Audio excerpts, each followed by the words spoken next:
getting in and out of this Jeep is dangerous. So I'm gonna try to fix it with these. What's happening, Panda Nation? Peter Von Panda here with Project Overlander. This is my 06 Jeep Commander, and it's been lifted a couple inches. I've got some bigger tires and wheels on this thing now, and one of the things that I have noticed here is getting in and out of it is a pain.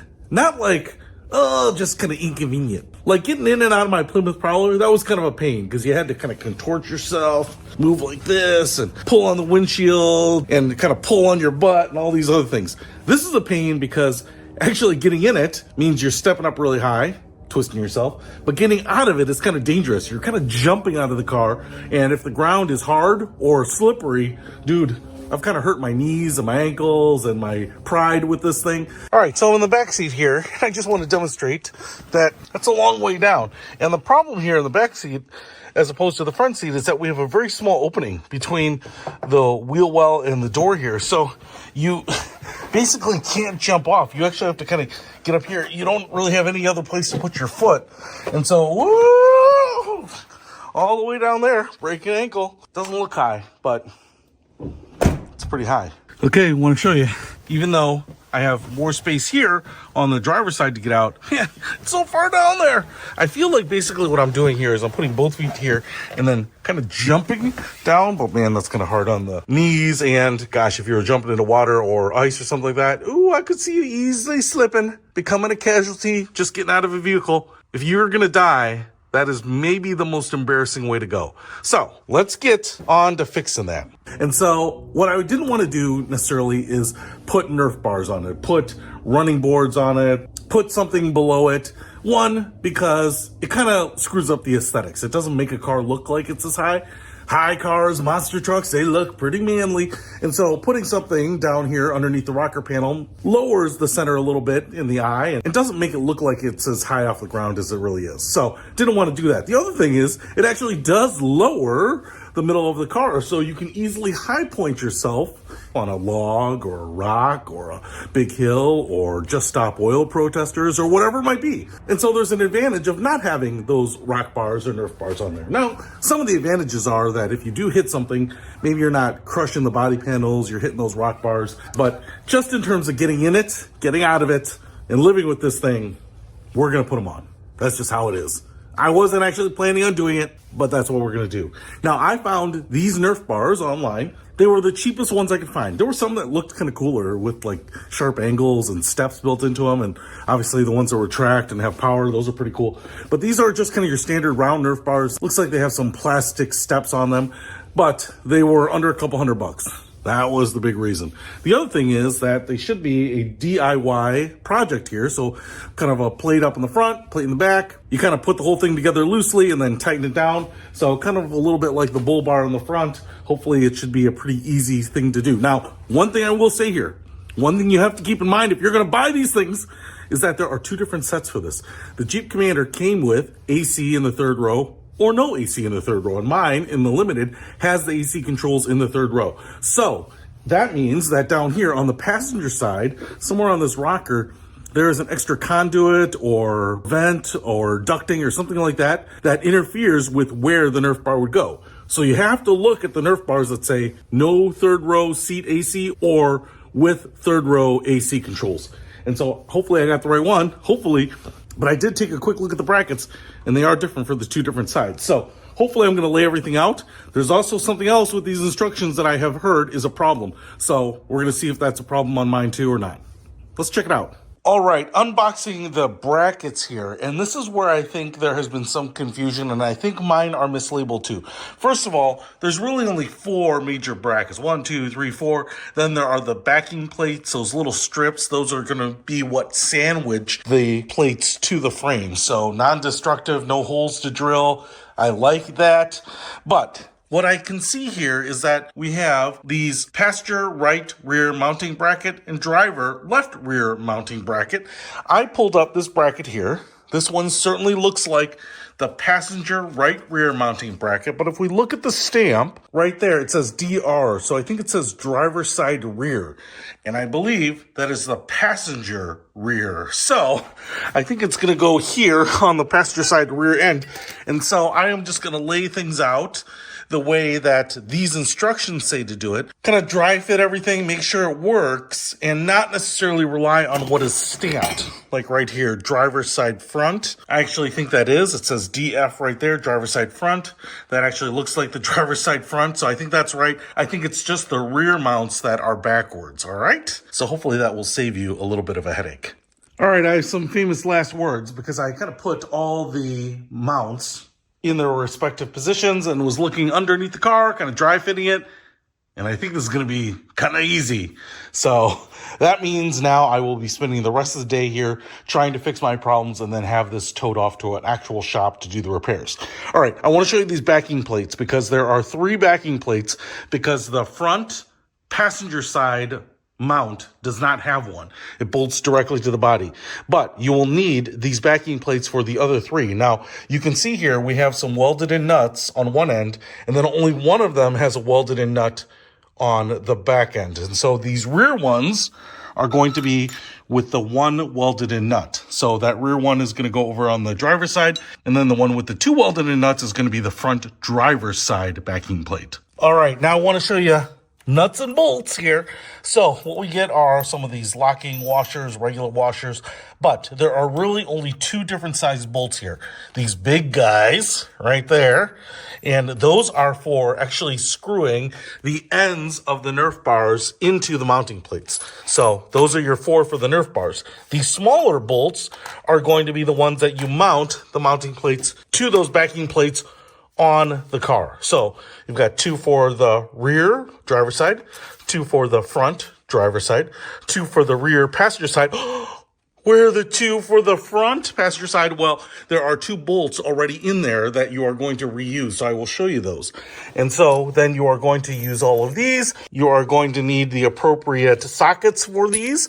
So I will give you those measurements here and then use the appropriate washers. So get your impact wrench, your socket wrench, something like that out, and let's start bolting the sucker up. And FYI, 3/4 inch seem to work on the big ones, and 5/8 seem to work on the smaller bolts. All right, let's start assembling.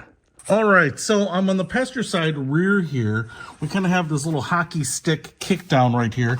This backing plate is going to slide up in this area, right up in here. It's going to slide right up in here. So you'll have 2 holes right there, 2 additional holes, just like that. And then you'll take your mounting plate and that will go up here. And you can see why this has to be on this side. It's just cut up here to fit the contours. And so that's what a lot of people have struggled with, is having it on the wrong side. All right, so just FYI, the welded nut will go into this lower hole. It's actually a tight fit up here. This is threaded right up there, so that's what's going to receive that bolt. And so you're just going to line it up like this. All right, hopefully that will just kind of stay in there while I get the other piece in place. All right, I have already added my locking washer and washer here. And so I'm just going to kind of try to hand thread everything first, keeping everything in place.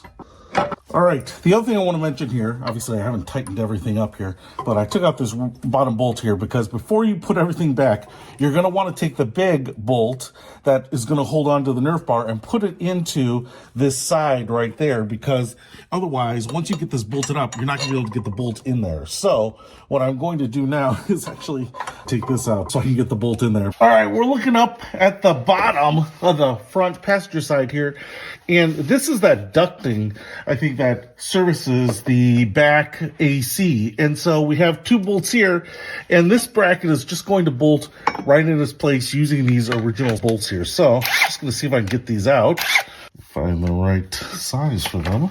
13 millimeters seems to fit. Hoping this doesn't fall down on me. Ooh, rusty up in there. All right, it's kind of holding its place. Now I'm just going to go ahead and get this bracket pushed up here and those bolts replaced.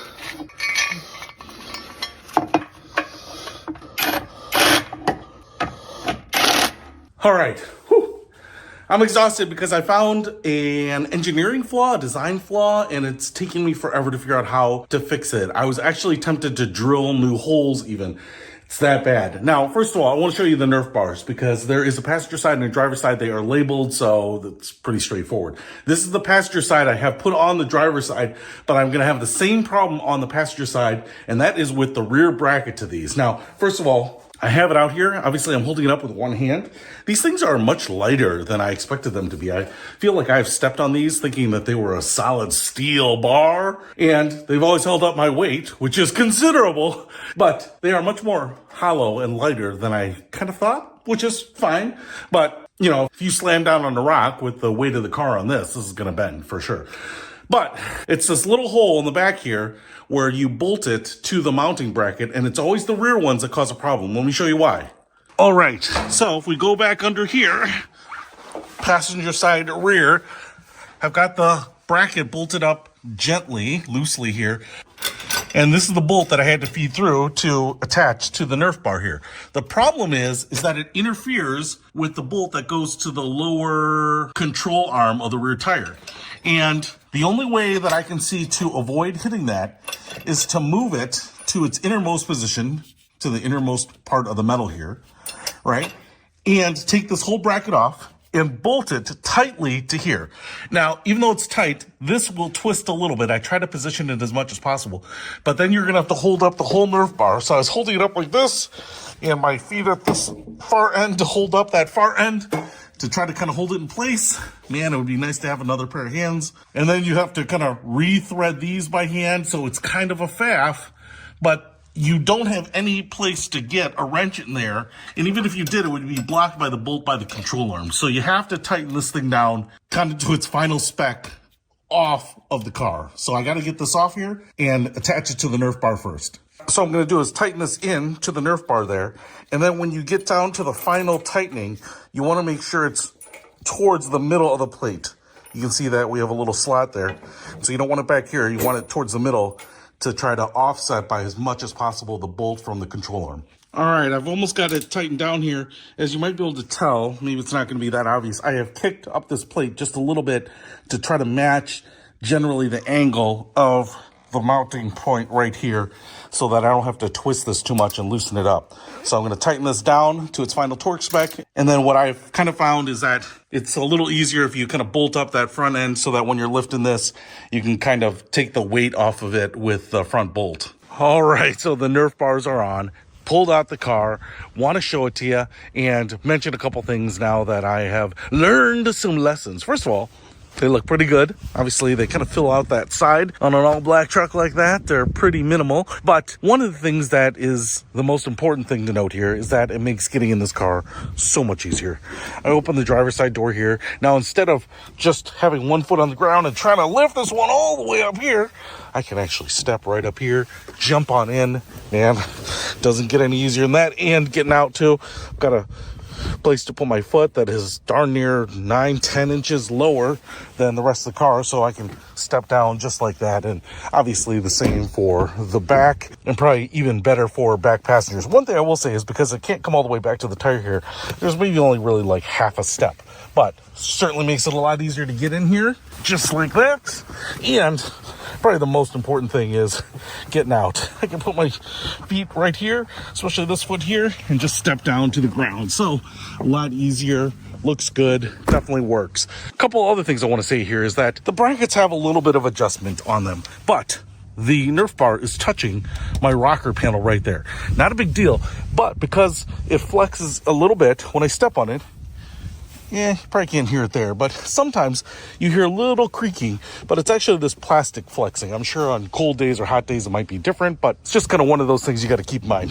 The other thing I will say here is it took me 3 hours, 10 a.m. to 1 p.m., and the real problem here was figuring out how to adjust these rear brackets so they wouldn't interfere with the lower control arm bolt. Like I said, I thought about cutting, drilling, pounding, hammering, and I kind of figured out the way you do it. You attach the Nerf bar to the mounting plate, you tighten it up, put that on, get that side set up first, and then kind of manhandle it on. Now, I will also say that the Nerf bars might actually be to spec, and maybe my car is out of spec, maybe that old 20-year-old chassis has got a little flex and bend to her. Now, the other thing I want to say is, now that I've done it once, I could do it again much quicker, much easier. If you have a shop and a lift, it's probably going to be even easier. And if you have another person, that's going to cut down the time too. But for me, alone, on the floor of my garage, 3 hours, a little frustrating, but with my advice that those rear mounts are kind of mislabeled, and now how you have to assemble and install the rears first, I think you're going to be able to do it faster. It's kind of like everything else in my life that I do.